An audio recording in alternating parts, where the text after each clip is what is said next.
Fariduddin Attar, le livre de l'épreuve, chapitre 40e. Le pèlerin, apaisé, léger comme le vent, le cœur centuplé par l'attente, arriva devant l'âme et dit : ô toi le reflet de la lumière de gloire, toi le rayon du soleil impérissable, tout ce qui se rapporte à l'unité absolue, tout cela en toi est confirmé. Puisque tu es au-delà de l'intelligence et de la connaissance, tu ne peux être ni décrite ni qualifiée. Puisque tu es pour toujours sans accident ni substance, tu es à la fois l'accident et la substance éternelle. Tu n'as ni nom ni signe propre. L'invisible de l'invisible est ta dimension. Il n'est au-dessus de toi nulle autre créature. Il n'est en dehors de toi nul autre être aimé. Sous l'éclat du soleil de la connaissance, comment parler de celui de la lampe ? Tu es l'ineffable dans l'ineffable, le caché dans le caché. C'est par ton invisibilité que l'homme se manifeste. Tu possèdes tout et pourtant tu n'es rien. Parce que tu es tout entier rien, tu es simple. Que dis-je ? Tu es pour toujours exempte du rien et du tout. Et, chose étrange, de la pureté même tu es exempte. Tu es pour les pèlerins la dernière étape. Tu es la récolte suprême. Sans univers dans sans univers. Les pèlerins, sans univers dans sans univers, tournent et retournent dans l'espoir de se perdre en toi. À chaque instant, ils s'élancent vers sans univers. Pour te contempler, ils risquent leur vie. Tu es à la fois l'âme et l'univers absolu, le souffle miséricordieux et le pneuma divin. Moi, en cette plénitude, j'aspire au divin. Procure-moi l'élévation, afin que je parvienne à l'élever. Mon âme n'est qu'une goutte de ton océan. Je me meurs. Que ton conseil désormais me soit le seul conseil. Si dans la vie tu me procures l'épanouissement, comme toi je posséderai l'élévation éternelle. L'âme répondit : pèlerin, à l'âme troublée, tu as en vain parcouru tout l'univers avant d'aborder finalement au rivage de la mer qui est mienne. Quand bien même pénétrais-tu dans chaque atome, sache que de la lune au poisson, il n'est pas de voie. Ce que tu as cherché est en toi. Tu es toi-même l'obstacle qui t'en sépare. L'homme d'abord se hâte vers les signes, mais tant qu'il ne s'est pas trouvé lui-même, il ne trouve pas la voie. Quoique tu aies beaucoup erré devant, derrière, pas un instant tu n'as cherché le chemin vers ton être propre. À présent qu'ici tu es arrivé, sois vaillant. Plonge en cette mer qui est mienne. Abîme-toi en elle. Je suis l'océan illimité, pour toujours sans rive. De la désunion du tout vient, aborde sur mon rivage. Renonce à la vie, plonge en moi. Une fois englouti dans cet océan, enfonce-toi à chaque instant davantage, car jamais, tant qu'il y aura l'être éternel, tu n'en verras ni début ni fin. Une fois dans cet océan sans fond, chose étonnante, plus tu t'enfonceras et plus tu seras assoiffé. À chaque goutte est une perpétuelle hydropisie. Chacune veut devenir l'océan. La goutte qui est hors de la mer tombe dans le pourquoi et le comment, mais la goutte qui est emportée par les flots impétueux de l'Oxus est à l'abri de ces harcèlements. Tant que tu es ici-bas, il y aura le pourquoi. Tu seras entraîné dans l'aventure présomptueuse. Ayant tout risqué, une fois cet océan atteint, comment renonceras-tu à la terre ? Pourtant, si tu passais le monde entier au tamis, tu verrais que personne n'y échappera. Celui qui devient goutte est déjà l'océan. Ce qu'il était sera cette passion même. Enfants et vieillards, tous sont pris à leurs fantasmes. Heure et malheur, enfer et paradis viennent d'ici-bas. Toi, au moment du trépas, vois comment tu partiras. Si tu quittes ce monde en homme pieux, tu seras ce que tu étais alors. Si tu le quittes en rebelle, tu seras pour toujours ce que tu étais alors. Ah, fils, retourne à l'océan. Qu'est ceci? L'affaire est là-bas. La goutte pubère ou non n'éprouve ni le bien ni le mal de l'océan. La goutte croyante ou impie ne change rien à l'océan. Le bien et le mal ne se manifestent qu'en toi. De même le pur et l'impur. La goutte, selon la portée de sa vision, voit l'océan, là où son regard s'arrête est pour elle le rivage. Puisqu'à cette mer il n'est pas de limite, comment la goutte pourrait-elle en apercevoir le bord? Le rivage qu'elle voit est l'image qu'elle s'en fait. Le leur est son destin. Aux yeux de la fourmi qui sur la montagne chemine, la montagne est moindre qu'une brindille. Si le moustique pouvait mesurer la taille de l'éléphant, comment oserait-il le piquer jusqu'au sang? Si au caméléon le soleil se montrait dans tout son éclat, comment d'amour le caméléon s'abîmerait-il en lui? C'est par illusion qu'il croit que le soleil se déplace pour lui. Le nénuphar, lorsque le soleil se couche à l'Occident, de nostalgie s'enfonce sous l'eau, disant « Puisque le soleil se cache à moi, que ferais-je du monde privé de son visage ?» Ô toi retenu dans ton propre sac, toi qui vénères tes fantasmes, sache que l'être est en dehors de ton imagination. Combien de temps encore devrais-je secouer tes chaînes? Tu es le moustique qui se pose sur le dos de l'éléphant et de ses pattes tentent de le terrasser. Tu es le bouvreuil qui va sur la montagne de Raph et de son bec s'efforce de la fendre. Tu es le grain qui erre de lieu en lieu et croit sous ses pas fouler le soleil. Tu es la goutte qui jaillit comme la source impétueuse et prétend absorber tout entier le vaste océan. Lorsque l'âme eut tenu ces paroles, le pèlerin lui réclama un viatique. Puis il plongea dans l'abîme de l'océan sans fond. Il offrit son âme éprouvée et meurtrie. Bref, le pèlerin plongea dans l'océan de l'âme, insoucieux du péril. Autant que son âme pouvait voir par devant et par derrière, les deux mondes lui apparurent comme sa propre ombre. Chaque requête, chaque peine, chaque effort, chaque engagement, chaque désir, chaque serment, toute cette errance de chaque instant, tous ces cris, ces soupirs et ces deuils, tout ceci, il le vit non par le corps, mais par l'âme. Que dis-je? Non, par l'âme, il ne vit plus que par l'aimer. Alors, saisi d'émerveillement, il se lava les mains de sa propre existence. Purifié de lui-même, il se mit à contempler. Cette quête remplie de tourments ne venait en rien de lui. Il dit « Âme, puisque tu étais tout ce qui est, que c'est toi qui à la question « Ne suis-je pas votre Seigneur ?» répondis « Oui, puisque tu étais la vérité des deux mondes. Pourquoi m'as-tu fait tant errer ?» L'âme répondit « Pour que tu apprennes à connaître ma valeur.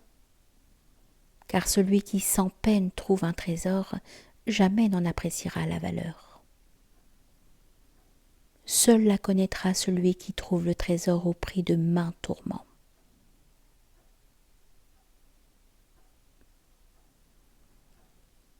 Shibli, au début de l'épreuve, se rendit auprès de Junayd et lui dit « Je suis de la tête aux pieds dans l'étau. On rapporte à travers toutes les contrées que tu as donné un joyau à un ami. Ou bien sois généreux et donne-moi-en un semblable, ou bien vends et préviens-moi. » Junayd répondit « Si je te vendais ce joyau, comme il n'a pas de prix, tu serais en détresse. Et si je t'en faisais présent, puisque tu l'aurais obtenu sans peine, tu en ignorerais la valeur et deviendrais vaniteux. Comme moi, renonce aux multiples. Plonge dans l'océan de l'ascétisme, afin que par la patience et l'attente, de ramener au rivage ce trésor inestimable. Un jour, Omar disait à son fils « Comment connaîtrais-tu le goût de la religion vraie ? Ce goût, moi, je le connais, car j'ai aussi éprouvé celui de l'impiété. » Lorsque l'âme vit en elle pareil tumulte, elle se mit à fulminer comme le nuage de printemps et dit que j'ai été bonne ou mauvaise en vérité, j'ai toujours été en quête de moi-même. De cette quête, pas un instant je me suis détournée. Nuit et jour je me suis cherchée. Partout où j'allais par monts et par vaux, je voyais tout illuminé par moi-même. En vérité, puisque j'étais tout, que c'est moi qui dispensais la lumière sur les 7 roseraies, pourquoi donc ai-je voyagé hors de moi-même ? Pourquoi ai-je regardé vers ici et là ? Hélas, j'ai longtemps erré. Mais pas un instant je n'ai su ma propre valeur. Si j'avais autant cherché en moi-même, je serais au centuple grandi. Le pèlerin, éperdu, se présenta devant le sage et lui fit le récit de l'âme, inscrit sur le rouleau de son cœur. Il dit « Toute chose manifeste ou cachée est entièrement épiphanie des lumières de l'âme. Partout dans l'univers, je vois les signes de l'âme. Partout, je vois les rayons de cette source. Par l'Esprit Saint, un rayon fut rendu manifeste qui mit le monde et l'âme en effervescence. C'était un rayon infini, pour l'éternité sans terme ni limite. Tout ce qui est, a été et sera, tout de ce rayon reçoit son nom. Il est juste de nommer ce rayon âme. Aux 2 mondes, il apporte secours. L'Esprit Saint fut rendu manifeste par une puissance secrète. Celle-ci, ô merveille, était l'âme cachée. Mais parce que l'âme est hors du temps, elle se manifeste sous des milliers de formes. L'âme possède à la fois attribut et essence. Tous 2 comme elle sont rares et précieux. À l'origine, l'âme était la lumière pure, la lumière mohammedienne et rien d'autre. Lorsque l'essence fut illuminée, elle devint l'empyrée glorieux. Lorsque l'empyrée fut illuminée, le trône apparut. Puis le trône s'embrasa, et par le mystère de cette incandescence, le ciel et les planètes devinrent manifestes. À leur tour, lorsque le ciel et les planètes s'embrasèrent, d'un coup surgirent les 4 piliers. C'est alors que ceux-ci, n'ayant plus la force d'irradier, se mélangèrent et firent surgir bêtes féroces, oiseaux, êtres vivants, plantes et autres corps composés. À l'essence de l'âme étaient également des attributs. Ainsi, elle se trouva pourvue de connaissances et d'énergie spirituelle. Par sa connaissance, la table préservée fut dévoilée. Par son énergie, le calame fut mis en branle. Ses volontés étaient multiples et les anges furent légion. Du contentement de l'âme surgit le jardin d'Éden, et de son courroux l'enfer. À l'origine, l'esprit était impératif absolu. L'ange Gabriel apparut aussitôt, puis l'esprit, par sa grâce et sa bonté, vit bientôt paraître Michael. Son courroux fut à l'origine d'Azraël. 2 attributs lui restaient. Séraphiel les reçut. L'un le principe de création, l'autre celui de destruction. Mais l'âme est au-dessus de l'être et du néant. Les attributs de l'esprit sont innombrables. À chacun correspond un ange. Le sage, une fois averti par cet exposé du pèlerin, dit « Maintenant, ton âme est prête pour affronter la voie. Te voici dégagé de toute vaine imagination. Il ne te reste plus qu'à l'annihiler dans l'annihilation. Tant que tu te voyais toi-même, tu étais écarté du secret. À présent que tu vois que ta quête est une quête de l'ami divin à la recherche de soi-même, garde ce regard.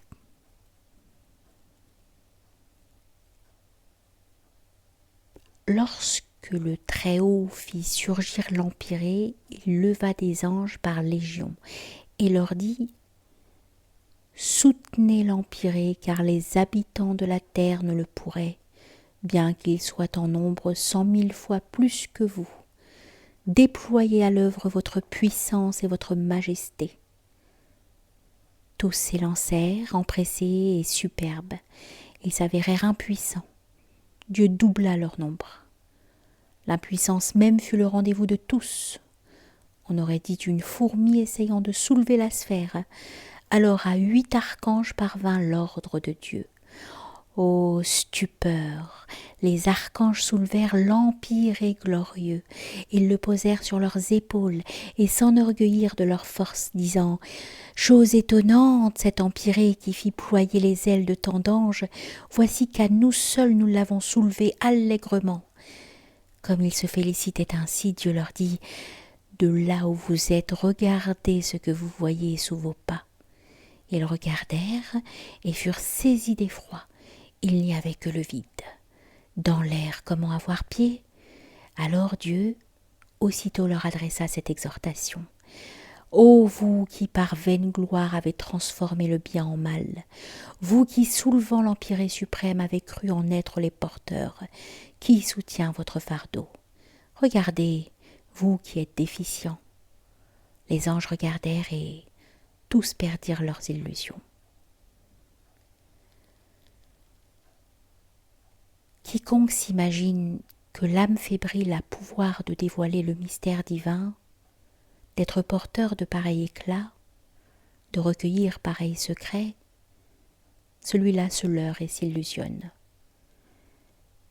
Il en est ainsi beaucoup de sur la voie.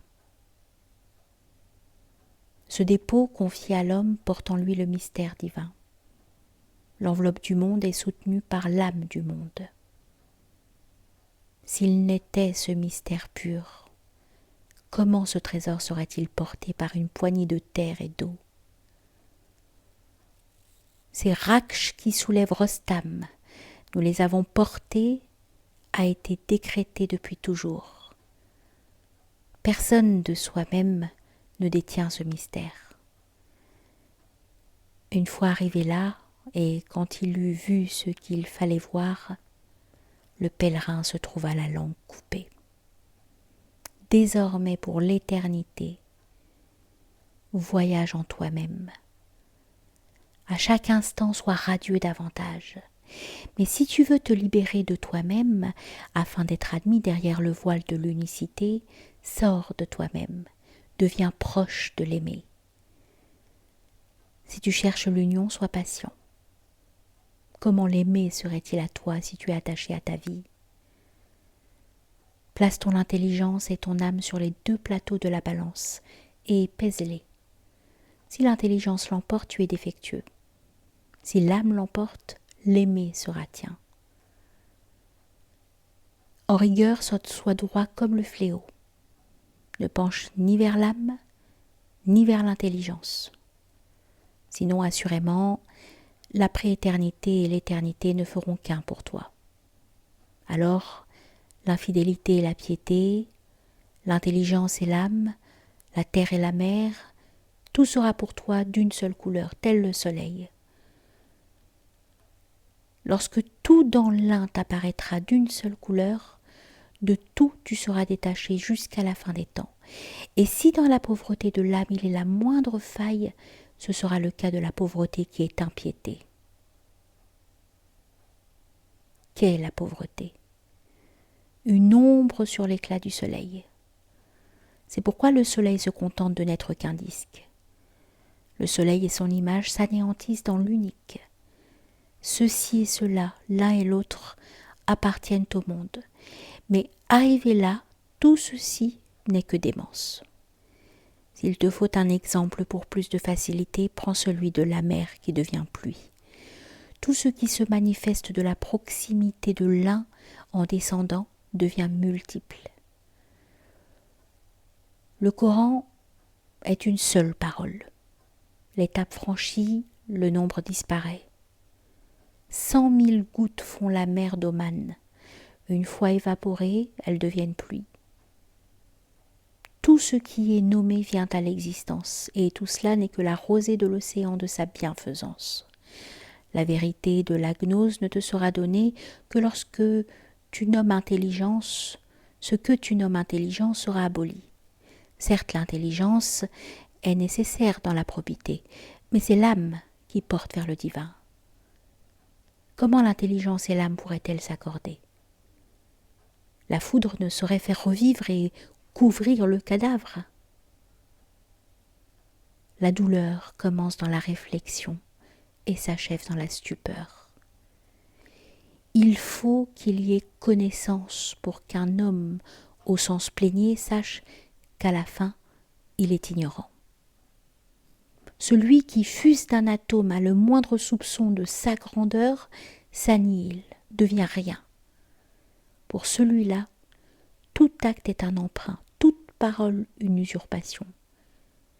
Si le langage est approprié à l'exposé de la loi, il est neige noire pour l'expression du divin. Adonne-toi à l'étude pour l'exposé de la loi. Sois aveugle et muet à propos de Dieu. Maintenant que tu as entendu tout entier le secret, tu n'as plus besoin de rien. Paix.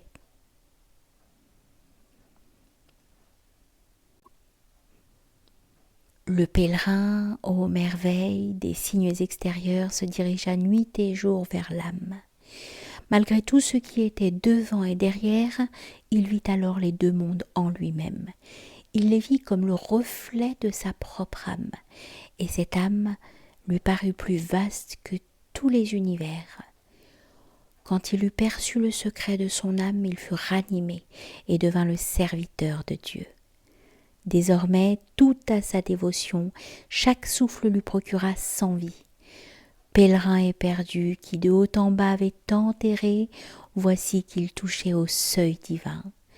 Devant lui s'ouvrait le voyage en Dieu. Je dirais seulement qu'une route plus longue, ô combien l'attendait. Tel est le vrai voyage et rien d'autre. Tels sont le tumulte et les tribulations et rien d'autre. Si de ce voyage-là je te parlais ainsi, je bouleverserais assurément les univers. S'il m'était donné une autre vie, je t'en ferais le récit. Et si pour ce voyage-là j'entreprenais un nouveau livre, je remplirais de lumière les deux mondes jusqu'à la fin des temps. Mon âme serait prête, si du seuil venait un ordre. Mais de son propre chef, donner ce récit serait une faute. Seule la permission émanant de sa présence m'y autoriserait. J'ai donc fait le récit complet de ce voyage-ci. J'attends qu'il m'ordonne de compter cet autre voyage.